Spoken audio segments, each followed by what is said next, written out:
America च भारतीय councillor के हमले के मामले के NIA का वड्डा कदम। 10 मुलजमां दी तस्वीरां कीतियां जारी। जानकारी देने वालों की पहचान रखी जाएगी गुप्त। भारत का कैनेडा ते वड्डा एक्शन। भारत ने कैनेडा के लिए वीजा सेवावां कीतियां सस्पेंड। अणमिथे समय की लगाई पाबंदी।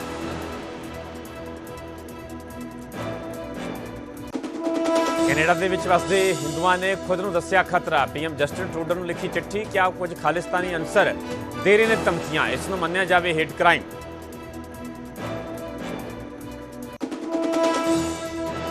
भारत कैनेडा विवाद से सुखबीर सिंह बादल ने जताई चिंता। क्या बहुत सारे पंजाबी कैनेडा के विच सैटल्ड। विवाद के नाल पंजाब के विच पैनिक का माहौल। दोवें देशों दी सरकारां कड्ढण हल। गैंगस्टर सुक्खा दुन्निके का गोलियां मार के कतल। कैनेडा के विनीपैग के विच वारदात। दविंदर बंबिया गैंग के नाल जुड़िया होया सी सुक्खा दुन्निके। गैंगस्टर गोल्डी बराड़ के करीबी गैंगस्टरां नूं फड़न दे लई ताबड़तोड़ छापेमारी। 5000 तो ज्यादा पुलिसकर्मी शामिल। शक्कियां नूं कीता जा रहा राउंड अप। मोगा च झूठी अणख दे लई पिता ने किया धी का कतल। 22 साल की कुड़ी का गला घुट के गंदे नाले दे विच सुट्टी लाश। किरदार से करदा सी शक। मुलजम गिरफ्तार। सीएम भगवंत मान ने गवर्नर नूं मुड़ लिखी चिट्ठी। केंद्र तो RDF का बकाया जारी करवाउण दी मंग। क्या केंद्र वाल खड़िया है पंजाब का 5637 करोड़ रुपया। पंजाब विधानसभा ने डिजिटल वर्ल्ड वल वधाया कदम। सीएम मान ने चंडीगढ़ के विच नैशनल विधान एप्लीकेशन कॉन्फ्रेंस की की शुरुआत। बोले हुण विधानसभा के विच सारा काम होवेगा पेपरलैस। 84 कतलेआम के नाल जुड़े सुल्तानपुरी केस के सज्जन कुमार नूं बरी किए जाने ते अकाल तख्त साहिब के जथेदार ने चुके सवाल। क्या सिखां दे नाल हुई कानूनी बेइंसाफी। 39 साल बाद भी अदालतां पीड़तां नूं नहीं दे सकियां न्याय। सज्जन कुमार के नाल जुड़े मामले के विच कोर्ट ने गैर जरूरी दस्तावेज के बयान रिकॉर्ड के विचों हटाए। 84 के जनकपुरी और विकासपुरी दंगियां का केस। रोज़ एवेन्यू कोर्ट के विच 12 अक्तूबर को होगी सुनवाई। राहुल गांधी बने कुल्ली। सिर ते चुक्या सूटकेस। दिल्ली के विच आनंद विहार रेलवे स्टेशन ते कुल्लियां दे नाल कीती गलबात। बीजेपी बोली राहुल की हालत ते आउंदा है तरस।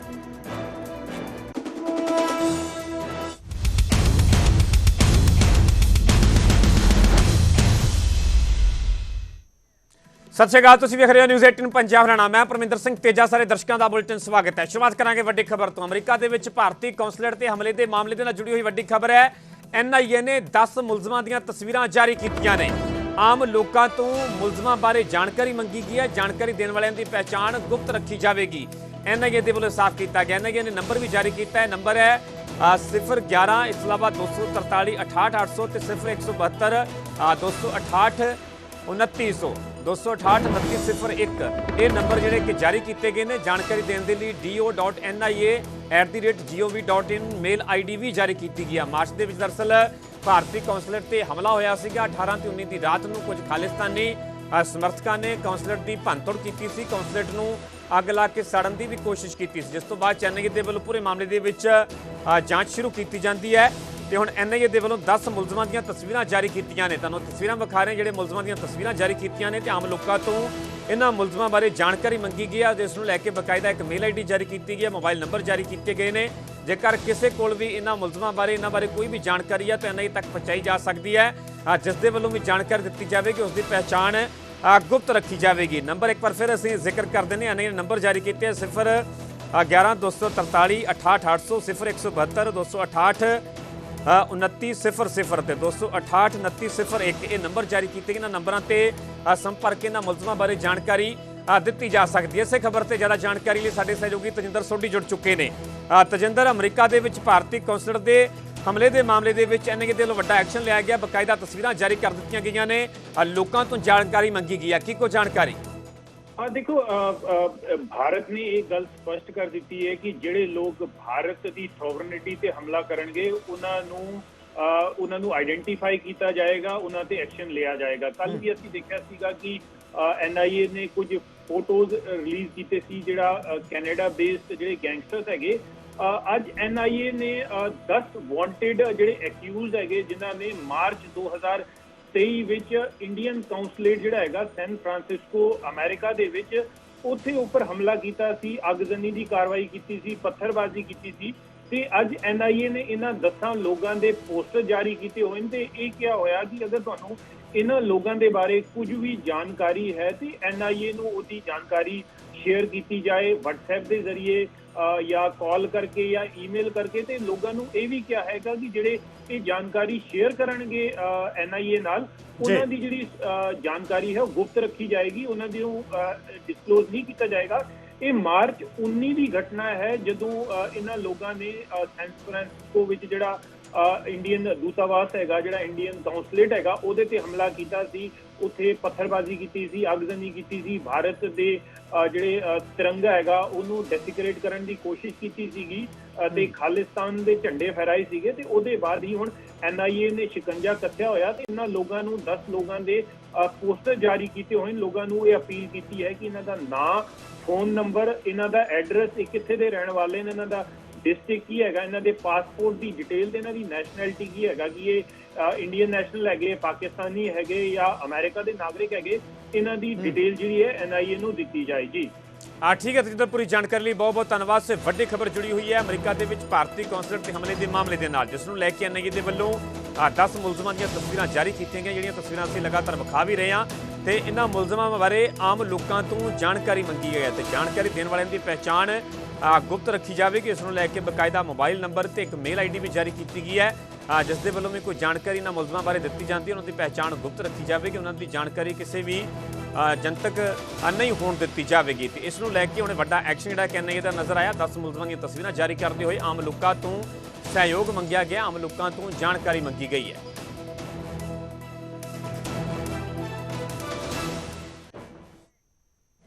ਰੁਕ ਕਰਾਂਗੇ ਅਗਲੀ ਵੱਡੀ ਖਬਰ ਦਾ। ਭਾਰਤ ਦੀ ਕੈਨੇਡਾ ਤੇ ਵੀਜ਼ਾ ਸਟ੍ਰਾਈਕ। ਭਾਰਤ ਦਾ ਕੈਨੇਡਾ ਤੇ ਵੱਡਾ ਐਕਸ਼ਨ ਨਜ਼ਰ ਆਇਆ। ਭਾਰਤ ਨੇ ਕੈਨੇਡਾ ਦੇ ਲਈ ਵੀਜ਼ਾ ਸੇਵਾਵਾਂ ਤੇ ਰੋਕ ਲਗਾ ਦਿੱਤੀ ਹੈ। ਕੈਨੇਡਾ ਦੇ ਨਾਗਰਿਕਾਂ ਨੂੰ ਵੀਜ਼ਾ ਦੇਣ ਤੇ ਪਾਬੰਦੀ ਲਗਾਈ ਗਈ ਹੈ।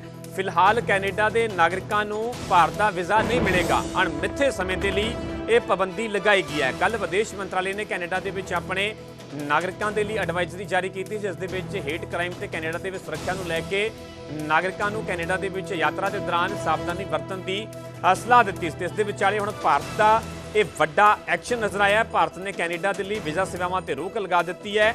ਕੈਨੇਡਾ ਦੇ ਨਾਗਰਿਕਾਂ ਨੂੰ ਵੀਜ਼ਾ ਦੇਣ ਤੇ ਰੋਕ ਲਗਾਈ ਹੈ। ਜੇਕਰ ਕੈਨੇਡਾ ਦਾ ਨਾਗਰਿਕ ਕੋਈ ਭਾਰਤ ਦਾ ਵੀਜ਼ਾ ਹਾਸਲ ਕਰਨਾ ਚਾਹੁੰਦਾ ਹੈ, ਭਾਰਤ ਆਉਣਾ ਚਾਹੁੰਦਾ ਹੈ, ਤੇ ਫਿਲਹਾਲ ਉਸ ਨੂੰ ਵੀਜ਼ਾ ਨਹੀਂ ਦਿੱਤਾ ਜਾਵੇਗਾ। ਇਸ ਤੇ ਸਿੱਧੇ ਤੌਰ ਤੇ ਭਾਰਤ ਸਰਕਾਰ ਦੇ ਨੂੰ ਰੋਕ ਲਗਾ ਦਿੱਤੀ ਗਈ ਹੈ।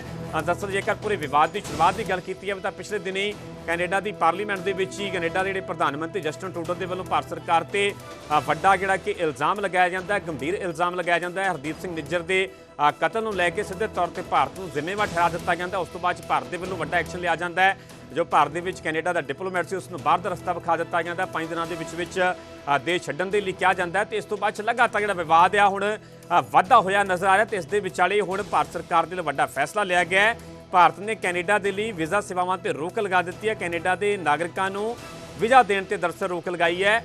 ਜਿਹੜੇ ਵੀ ਲੋਕ ਕੈਨੇਡਾ ਦੇ ਨਾਗਰਿਕ ਨੇ, ਕਿਉਂਕਿ ਵੱਡੀ ਗਿਣਤੀ ਦੇ ਵਿੱਚ ਭਾਰਤ ਤੋਂ ਵੀ ਜਿਹੜੇ ਕਿ ਕੈਨੇਡਾ ਗਏ ਪੰਜਾਬੀ ਬਹੁਤ ਸਾਰੇ ਅਜਿਹੇ ਵੱਡੀ ਗਿਣਤੀ ਦੇ ਵਿੱਚ ਕਈ ਸਾਲਾਂ ਤੋਂ ਜਿਹੜੇ ਕੈਨੇਡਾ ਦੇ ਵਿੱਚ ਰਹਿ ਰਹੇ ਨੇ, ਉੱਥੋਂ ਦੇ ਨਾਗਰਿਕ ਨੇ, ਉੱਥੋਂ ਦੀ ਸਿਟੀਜ਼ਨਸ਼ਿਪ ਉਹਨਾਂ ਨੂੰ ਮਿਲ ਚੁੱਕੀ ਹੈ। ਤੇ ਜੇਕਰ ਉਹ ਭਾਰਤ ਆਉਣਾ ਚਾਹੁੰਦੇ ਨੇ, ਭਾਰਤ ਦਾ ਵੀਜ਼ਾ ਹਾਸਲ ਕਰਨਾ ਚਾਹੁੰਦੇ ਨੇ, ਤਾਂ ਫਿਲਹਾਲ ਉਹਨਾਂ ਨੂੰ ਇੰਤਜ਼ਾਰ ਕਰਨਾ ਹੋਵੇਗਾ, ਕਿਉਂਕਿ ਸਿੱਧੇ ਤੌਰ ਤੇ ਭਾਰਤ ਸਰਕਾਰ ਦੇ ਵੱਲੋਂ ਵੀਜ਼ੇ ਤੇ ਰੋਕ ਲਗਾ ਦਿੱਤੀ ਗਈ ਹੈ।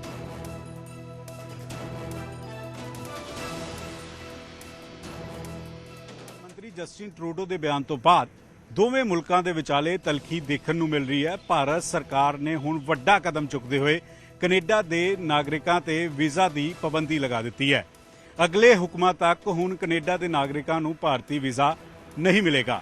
ਇਹ ਵਿਵਾਦ ਉਸ ਵੇਲੇ ਵਧਿਆ ਜਿਸ ਵੇਲੇ ਕੈਨੇਡਾ ਦੇ ਪ੍ਰਧਾਨ ਮੰਤਰੀ ਜਸਟਿਨ ਟਰੂਡੋ ਨੇ ਭਾਰਤ ਸਰਕਾਰ ਦੇ ਉੱਤੇ ਇਹ ਇਲਜ਼ਾਮ ਲਗਾਏ ਸੀਗੇ ਕਿ ਹਰਦੀਪ ਸਿੰਘ ਨਿੱਜਰ ਦੇ ਕਤਲ ਦੇ ਪਿੱਛੇ ਭਾਰਤੀ ਏਜੰਸੀਆਂ ਦੇ ਖਦਸ਼ਾ ਹੈ।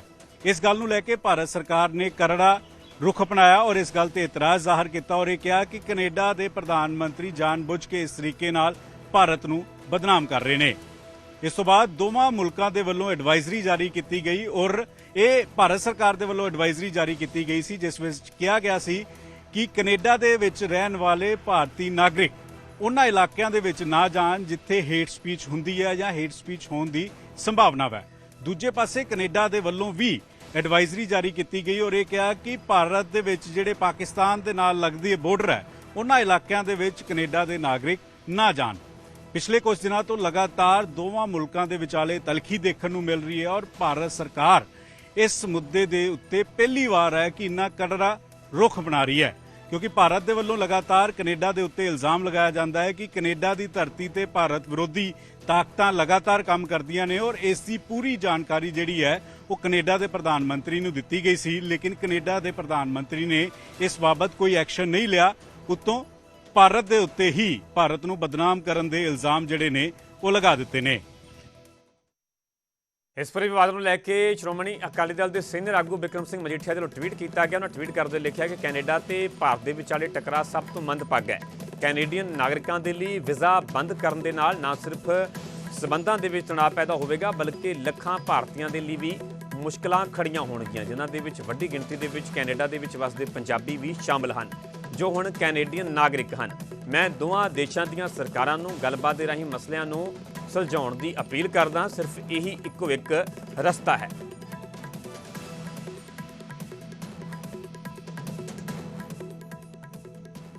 ਭਾਰਤ ਤੇ ਕੈਨੇਡਾ ਵਿਵਾਦ ਨੂੰ ਲੈ ਕੇ ਸ਼੍ਰੋਮਣੀ ਅਕਾਲੀ ਦਲ ਦੇ ਪ੍ਰਧਾਨ ਸੁਖਬੀਰ ਸਿੰਘ ਬਾਦਲ ਦਾ ਵੱਡਾ ਬਿਆਨ ਸਾਹਮਣੇ ਆਇਆ। ਉਹਨਾਂ ਦਾ ਕਹਿਣਾ ਹੈ ਕਿ ਬਹੁਤ ਸਾਰੇ ਪੰਜਾਬੀ ਕੈਨੇਡਾ ਦੇ ਵਿੱਚ ਸੈਟਲਡ ਨੇ।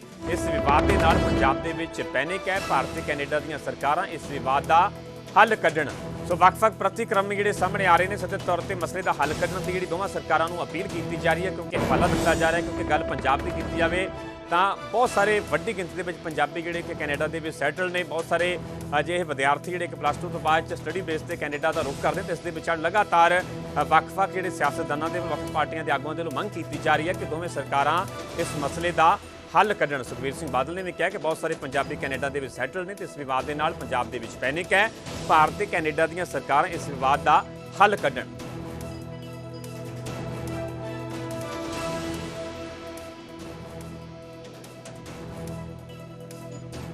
ਬੜੀ ਦੁੱਖ ਦੇ ਨਾਲ ਕਹਿਣਾ ਪੈਣਾ, ਇਹਦਾ ਬਹੁਤ ਵੱਡਾ ਅਸਰ ਹੋ ਰਿਹਾ।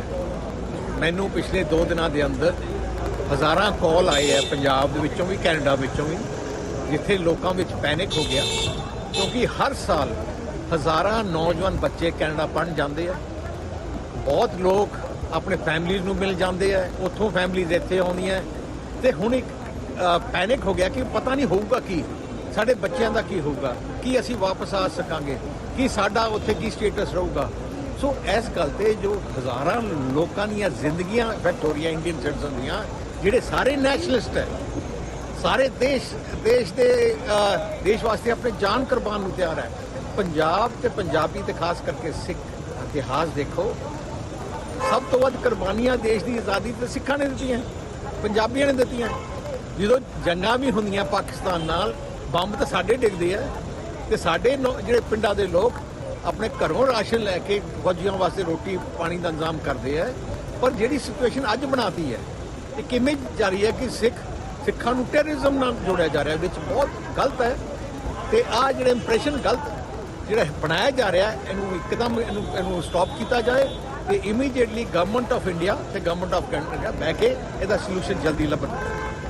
ਅੰਦਰ ਦੀ ਗੱਲ ਦੋਵਾਂ ਸਰਕਾਰਾਂ ਦੀ ਕੀ ਹੋਈ ਆ ਉਹਦਾ ਗਿਆਨ ਨਹੀਂ ਹੈ, ਪਰ ਹਾਂ ਦੋਵਾਂ 'ਚ ਫਰਕ ਬਹੁਤ ਪੈ ਗਿਆ। ਕੈਨੇਡਾ ਦੀ ਗਵਰਨਮੈਂਟ ਸਾਡੇ 'ਚ, ਅਸੀਂ ਉਹਨਾਂ ਦਾ ਕੋਈ ਬੰਦਾ ਵਾਪਸ ਭੇਜਤਾ, ਉਹਨਾਂ ਸਾਡਾ ਵਾਪਸ ਭੇਜਤਾ, ਕੁਝ ਲੋਕ ਉਧਰ ਕੁਝ ਹੋ ਗਿਆ। ਦੇਖੋ ਇਹ ਕੰਟਰੀਆਂ ਦੇ ਲੈਵਲ ਦਾ ਮਾਮਲਾ, ਕਿਉਂਕਿ ਸਾਡੇ ਬਹੁਤ ਲੋਕ ਪੰਜਾਬ ਦੇ ਉੱਥੇ ਲੈਂਦੇ ਆ।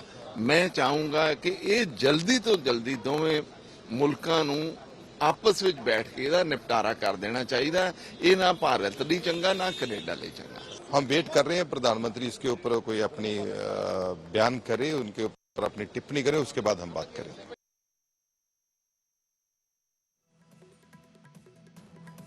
कि बहुत ही बढ़िया गल नहीं है, रेडिकुलस बेबुनियादी एक तुहमत है। और पक्ष दसना चाहिए ट्रूडो कि इंक्वायरी किहड़ी कीती, किस इंक्वायरी के तहत किहड़े तथ्यां दे कारण तुसीं ये कहा भी भारत दा इहदे च हत्थ है, कोई उहदे ते खुफिया रिपोर्ट वो सांझी करन पंजाब दे देश ते जनता नूं तां जो पता लगे। मैनूं तां लगदा है सारी वोट दी राज ਤਾਂ ਉਧਰ ਕੈਨੇਡਾ ਦੇ ਵਿੱਚ ਵਸਦੇ ਹਿੰਦੂਆਂ ਨੇ ਖੁਦ ਨੂੰ ਖਤਰਾ ਦੱਸਿਆ ਹੈ। ਹਿੰਦੂ ਫੋਰਮ ਕੈਨੇਡਾ ਦੇ ਪੀਐਮ ਟਰੂਡੋ ਨੂੰ ਚਿੱਠੀ ਲਿਖੀ ਹੈ। ਪਬਲਿਕ ਸੇਫਟੀ ਮੰਤਰੀ ਡੋਮਿਨਿਕ ਲਿਵਲੈਂਕ ਨੂੰ ਪੱਤਰ ਲਿਖਿਆ ਗਿਆ। ਅੱਤਵਾਦੀ ਪੰਨੂ ਦੀ ਧਮਕੀ ਨੂੰ ਨਫ਼ਰਤੀ ਅਪਰਾਧ ਮੰਨਣ ਦੀ ਮੰਗ ਕੀਤੀ ਗਈ ਹੈ। ਕੁਝ ਖਾਲਿਸਤਾਨੀ ਅਨਸਰ ਧਮਕੀਆਂ ਦੇ ਰਹੇ ਨੇ। ਹਿੰਦੂ ਫੋਰਮ ਦੇ ਵੱਲੋਂ ਕਿਹਾ ਗਿਆ ਕਿ ਕੁਝ ਖਾਲਿਸਤਾਨੀਆਂ ਦੇ ਵੱਲੋਂ ਧਮਕੀਆਂ ਦਿੱਤੀਆਂ ਜਾ ਰਹੀਆਂ ਨੇ। ਇਹ ਕੈਨੇਡੀਅਨਸ ਦੀ ਸੁਰੱਖਿਆ ਨੂੰ ਪ੍ਰਭਾਵਿਤ ਕਰਨ ਵਾਲਾ ਹੈ। ਖਾਸ ਵਿਚਾਰਧਾਰਾ ਵਾਲੇ ਲੋਕਾਂ ਨੂੰ ਨਿਸ਼ਾਨਾ ਬਣਾਉਣਾ ਚਾਹੁੰਦੇ ਨੇ। ਇਸ ਦੇ ਸਿੱਧੇ ਤੌਰ ਤੇ ਇਲਜ਼ਾਮ ਲਗਾਏ ਨੇ। ਸੋ ਕੈਨੇਡਾ ਦੇ ਵਿੱਚ ਵਸਦੇ ਹਿੰਦੂਆਂ ਨੇ ਖੁਦ ਨੂੰ ਖਤਰਾ ਦੱਸਿਆ ਤੇ ਹਿੰਦੂ ਫੋਰਮ ਦੇ ਵੱਲੋਂ ਕੈਨੇਡਾ ਦੇ ਪੀਐਮ ਜਸਟਿਨ ਟਰੂਡੋ ਨੂੰ ਚਿੱਠੀ ਲਿਖੀ ਗਈ ਹੈ। ਅੱਤਵਾਦੀ ਪੰਨੂ ਦੀ ਧਮਕੀ ਨੂੰ ਨਫ਼ਰਤੀ ਅਪਰਾਧ ਮੰਨਣ ਦੀ ਮੰਗ ਕੀਤੀ ਗਈ ਹੈ, ਜਿਸ ਦੇ ਵਿੱਚ ਕਿਹਾ ਗਿਆ ਕਿ ਕੁਝ ਖਾਲਿਸਤਾਨੀ ਅਨਸਰ ਧਮਕੀਆਂ ਦੇ ਰਹੇ ਨੇ। ਇਹ ਕੈਨੇਡੀਅਨਸ ਦੀ ਸੁਰੱਖਿਆ ਨੂੰ ਪ੍ਰਭਾवित ਕਰਨ ਵਾਲਾ है। एक तो जो वहाँ पे जगमीत सिंह करके एक मेंबर ऑफ पार्लियामेंट है जो ऑपोजिशन पार्टी में है, और उनकी वहाँ पे काफ़ी मेंबर ऑफ पार्लियामेंट है जो उनकी पार्टी के हैं जिनकी सपोर्ट से ट्रूडो की सरकार है। और जगमीत सिंह के पिताजी जो थे वो पहले 90 के और 80 के दशक में खालिस्तानी ग्रुप्स के साथ इन्वॉल्व थे, और ये उन्हीं की वजह से ये सारा जो है अभी वोटों के लिए अपनी सरकार बचाने का काम चल रहा है। और इसके लिए अनफॉर्चुनेटली जो मिनॉरिटी कम्युनिटी है, जो सिख कम्युनिटी, इसको फिर से एक मोहरा बनाया जा रहा है। और ये बहुत ही जैसे मैंने पहले भी कहा, हम इसे कंडेम करते हैं। अगर उनके पास कोई सबूत हो तो हमें जरूर दें कि अगर ये इसमें भारत का हाथ था, पर अभी तक उन्होंने कोई सबूत नहीं दिया, ना ही उन्होंने इसे अभी तक तो सिर्फ क्रेडिबल एलिगेशन कह के और इसे उन्होंने कहा है। और ये हमारे हिसाब से ये बिल्कुल जो भारतीय समुदाय उसको डिवाइड करने की कोशिश की गई है। जी बिल्कुल, गुरवंत सिंह पन्नू ने अभी एक बयान दिया है कि जो कनाडा में हिंदू हैं वो कनाडा छोड़ के चले जाएं।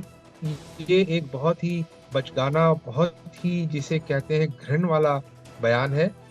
सिख जो है यहाँ पे हम सब, हमारे हिंदू बहनों भाइयों के लिए, मुसलमान बहनों भाइयों के लिए, क्रिश्चियन बहनों भाइयों के लिए, कोई भी यहाँ भारत से आता है, हम उनकी हिफाजत के लिए, हम उनकी मदद के लिए यहाँ पे सिख हमेशा तैयार रहते हैं।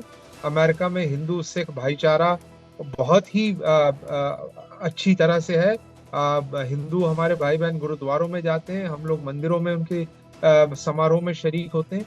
और ये जो एक डिवाइड अभी जो आई हुई है, इस वक्त बहुत ही नाजुक स्थिति है, और हमें अपनी community, Hindu community, Sikh community, सबको इस वक्त यूनाइटेड होकर चलना है। और यहाँ पे मैं ये भी बताना चाहूंगा कि आप जो ये खालिस्तान का मुद्दा सुनते हैं भारत में, यहाँ पे अमेरिका का मैं आपको एग्जांपल देता हूँ। यहाँ पे 8 लाख सिख रहते हैं जो कि यहाँ पे भारत से आए हुए हैं। उनमें से बहुत ही कम गिनती के लोग हैं जो खालिस्तान की विचारधारा से शामिल होते हैं। और आप देखिए, इसका अंदाजा आप लगा सकते हैं, जब भी प्रोटेस्ट होते हैं या कोई एम्बेसियों के बाहर जब भी प्रोटेस्ट होते हैं भारत की, तो गिनती के 50 या 100 लोग होते हैं, इससे ज्यादा नहीं होते। तो ये आपको सामने दिख रहा है कि जो साइलेंट मेजॉरिटी है, जो यहाँ पे जो एट लार्ज सिख समुदाय है, वो बिल्कुल इस चीज में इन्वॉल्व नहीं है। और वो भारत के साथ जुड़े हुए हैं, पंजाब के साथ जुड़े हुए, वो पंजाब की तरक्की चाहते हैं, और आज सिखों की तरक्की चाहते हैं भारत में। और वो ये भी चाहते हैं कि भारत में जो भी सिखों के मसले हैं, मैं ये नहीं कहता कि आज भारत में सिखों के कोई मसले नहीं है, भारत में सिखों के कई मसले हैं, हिंदुओं के कई मसले हैं, मुसलमानों के कई मसले हैं, क्रिश्चियनों के कई मसले हैं, दलितों के कई मसले हैं। पर भारत में एक न्याय पालिका है, वहाँ पे कोर्ट सिस्टम है, भारत का संविधान है, उसमें रह के ये सारे मसले हल होते हैं। चुनाव आते हैं, भारत में सब लोग डेमोक्रेटिकली इसमें पार्ट लेते हैं। तो यहाँ पे इन चीजों को सिख समुदाय पूरी तरह समझता है, और वो पूरी तरह यहाँ पे हमारे हिंदू बहन भाइयों के साथ इस वक्त खड़े हुए हैं। जी, यहाँ मैं ये कहना चाहूंगा कि भारत सरकार ने जो जवाबी कार्रवाई की है, उसमें उन्होंने जो वहाँ के जो डिप्लोमेट हैं उन्हें एक्सपेल किया, ये बिल्कुल ठीक किया। जो ट्रैवल एडवाइजरी भारत ने दी, वो भी टिट फॉर टैट किया है। और मैं समझता हूँ कि इस वक्त भारत को जो यहाँ पे जो कम्युनिटी है, जो हमारी सिख कम्युनिटी है, जो और इस वक्त उन्हें ये दिलासा भरोसा देना चाहिए कि भारत भी बिल्कुल इस वक्त जो सिख कम्युनिटी है, जो कनाडा में, अमेरिका में है, उनके साथ है। और उन्हें बिल्कुल ये जो डिवाइड ट्रूडो सरकार करने की कोशिश कर रही है, उस डिवाइड से बचना चाहिए, और हमें एक यूनाइटेड फ्रंट इस